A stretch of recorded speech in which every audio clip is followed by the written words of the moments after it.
just walking down here to check out the deck on my little baby trailer here. See how it turned out. I just treated it the other day. It's only the second time since I've owned it. That's all I use, whatever's on sale. Soak it in there, and you can see these boards. These boards will be 4 years old at the end of the year. Or at least the trailer will be. And they're about perfect. I just soak them in actual oil. You can use linseed oil, you can use other treatments if you want. But there's a tip for you. That's just what I use. But anyways, so this video to me is actually a really boring video. Anytime I have to sit around and watch somebody else drive their truck and talk about the speedometer in front of them, it's kind of boring. But I actually had quite a few guys, a couple comment and some send messages wanting to know how the truck does up in the Rockies as far as RPMs, power, does it struggle, stuff like that. And real quick, I threw 2 separate videos together. One of them on I-70 on the west side of the tunnels going up, and the other one I want to say it was on Highway 40 going to Granby. I'm not really sure, but I just made this video to answer those questions, and I guess that's interesting to some people. To me, I honestly probably wouldn't watch it, so if you want to watch it, go for it. That's Candy. He's like 34. That's Roy and Levi down there having a bro moment. The horses are gay. That's alright, they're cool too. Alright guys, I guess enjoy the videos about as much as you enjoy this weather. It was literally like 80 degrees yesterday. Now it's 50 degrees, rainy and windy. So, let's get started. The bottom of I-70 going up to the tunnels on the west side. They test a lot of trucks up here. We just started going from a dead stop in the chain up area. Pulling a 10,000 pound unit, 12,000 pound trailer, 9,300 pound truck. I don't have the math right now, you do the math. But some people have asked how the RPMs on these trucks are going uphill. If they can make it, if they can accelerate, do they bog out? I can tell you right now, not bad. Acceleration's there, no doubt about that. I think we're gonna let it shift into 5th though. Let off a little bit. It doesn't want to. When it can sense that it's under that much load, it'll decide what it wants to do. So then you just do it yourself. Because I think cruising at about 50, 55, somewhere in there, or we can just do 52, is where I want to be at on this anyways. I'm not in that big of a hurry to get to the top.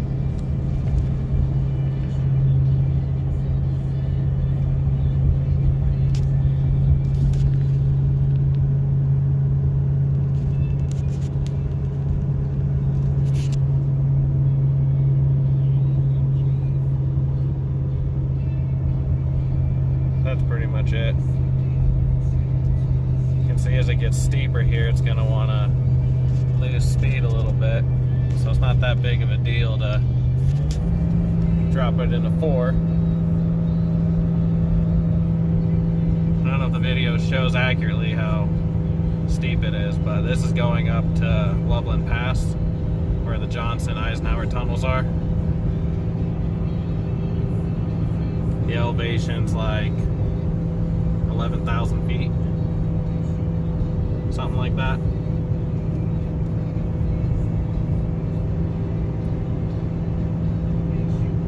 So we're gonna just sit right here. You can see some of these big trucks going a lot slower. So we're gonna put the phone down and tune it back in when we get to the top. Still holding 50, 49, 50. Be right back. We're about 3 minutes now from the tunnels. We're still here at 50. You know, when one of these trucks has to go slower, I've had loads come over these passes where I could only do about 30. When they're heavy, you know, you're grossing 39,000. Yeah, there's no shame in doing the job a little slower. What counts is that you get up there and you don't blow your truck up doing it. So if you gotta go a little slower, or you need to drop some gears and hit the hazards, then that's what you need to do.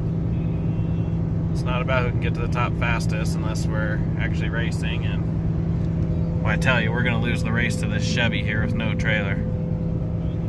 Ready, set, go. Yep, he's got us. It was a pretty short race. So we'll get this turned back on when we get up to the tunnels here.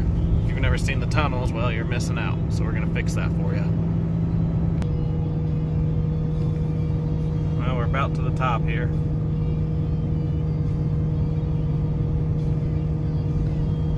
Once we've made it to the top, the next battle is getting down the hill without killing somebody or yourself or losing control of your truck as far as brakes go. As long as you're smart about it, it really ain't that hard. It's not a race either.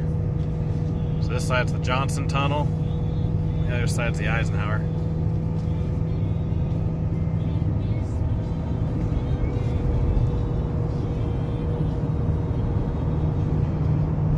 Get to you when we get to the other side. Coming up on the exit here, I think it's about 1.5 miles or so long. I didn't actually check the mileage. Been through it a million times in my life. Never actually checked to see exactly how long it is. But just like that, you pop out on the other side and immediately you're met with, let's go downhill. It says right there, downhill grades. Next 44 miles. I don't know if the camera can pick that up. But that's a prime example of why Colorado mountain highways they ain't no joke. If you don't know what the hell you're doing, you can get in a lot of trouble real fast. So let me show you now. See, it's in fourth, and it's trying to keep it back. So we'll add the exhaust brake to it. 5 and 6% grades. See if it can't start slowing itself down here. A little bit of exhaust brake help. Not too bad. Exhaust brakes on these aren't perfect, but they sure help. It's better than not having them. So you kind of get a little bit of a flat spot right here, and then it starts going down the hill pretty wild again. So I'm going to get back to driving. Just wanted to show you guys what it was like in here. I let it come up to 5th gear there. The RPMs stay pretty manageable. Temperatures stay manageable. Plenty of power, at least for this load. Like I said, I've had loads before that weigh twice what this one does going over these mountains, and they definitely make your truck work for it. I try not to make a habit out of that. Guys, perfect example here. First gear, 14 miles an hour. We can actually probably shift up. Yeah, that'll be all right. Up these steep grades. You can go as fast as you want, but when you have hairpin turns like that on grades like this, you lose all your momentum. Go slow. Don't burn up your truck. Don't break your truck. This load is 17,303 pounds. Right there. That's just the load. The trailer's around 12, and the truck, last time I weighed it was 9,300. We're almost doing the truck speed limit. Probably grab another gear here. As far as the transmission pan goes that I put on here, that adds 2 gallons of tranny fluid. It's doing great. It's really helping a lot with the temperature. Once I get more to the top, probably get a video of that. Show you just how nice it is out here. That boy is empty. Coming into a hairpin turn here. So we're going to drop all the gears here. Just be ready to start climbing again.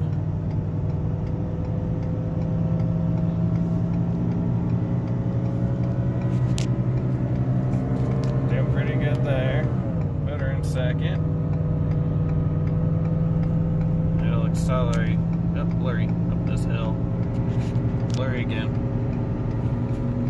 You can see this is where we're coming from. Way down there.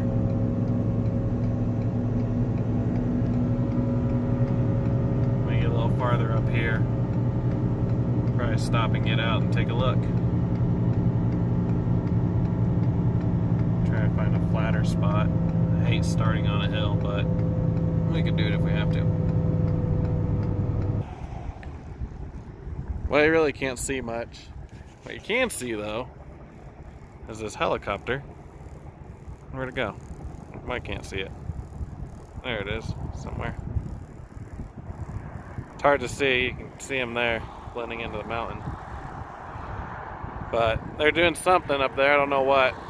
He takes that helicopter, has that shit hanging from the bottom of it, flies it up to the top of that mountain, and then he comes back and lands on the road at the bottom. I should have got video of that. But the very bottom of this canyon is where we came from. Way down there. Can't see it. Too much nature. A lot of nature going on in the Rockies. Our load of steel. It's amazing how much this stuff just adds up when it's these panels. We got a lot of it. There's Mr. Helicopter guy up there.